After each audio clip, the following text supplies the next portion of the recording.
Goeiemôre, 14 Maart en net 'n kort gedagte oor die komende Paasfees. Wat 'n jammerte dat soos tyd verloop dat die dieper betekenis van Paasfees net besig is om so weg te kwyn, te verdwyn. Die dieper betekenis of historiese gewig van dinge oor Jesus verlore kan gaan, veral met gebeurtenisse wat vakansiedae of tradisies geword het. Dit is maklik om net op die hedendaagse aspekte te fokus, soos 'n lang naweek, sonder om werklik in die hoekom agter dit alles te delf. Dit laat jou wonder hoeveel geestelike dinge oor die kruis, oor tyd verlore gaan, né? En met dit gesê, kom ons hoor gou wat Markus daar in Markus 14 vers 12 sê.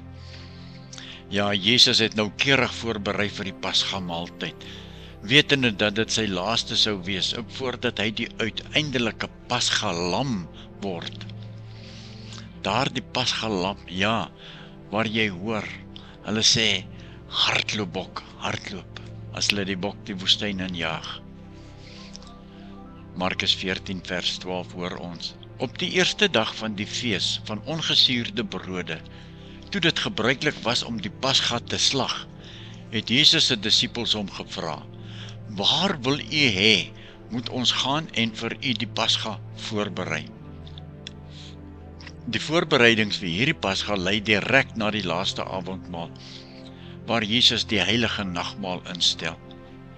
Dit omskep die tradisionele maaltyd in 'n nuwe verbond, waar die brood en die wyn sy liggaam en bloed simboliseer, bedoel om deur gelowiges onthou te word, tot en met sy wederkoms. Markus 12 begin in wese die plegtige reeks gebeure wat lei tot Jesus se kruisiging en sy opstanding. Ja, die Pasga-maaltyd gebruik Jesus hierdie antieke tradisie om sy eie dringende offerande as die uiteindelike Pasga-lam te voorspel. Wie se bloed nuwe vryheid van sonde vir jou en vir my bring. Tot sover vandag. Sien julle weer môre met Lukas 22 vers 19 tot 20 en die nuwe verbond. Seën en vrede vir julle almal. Amen.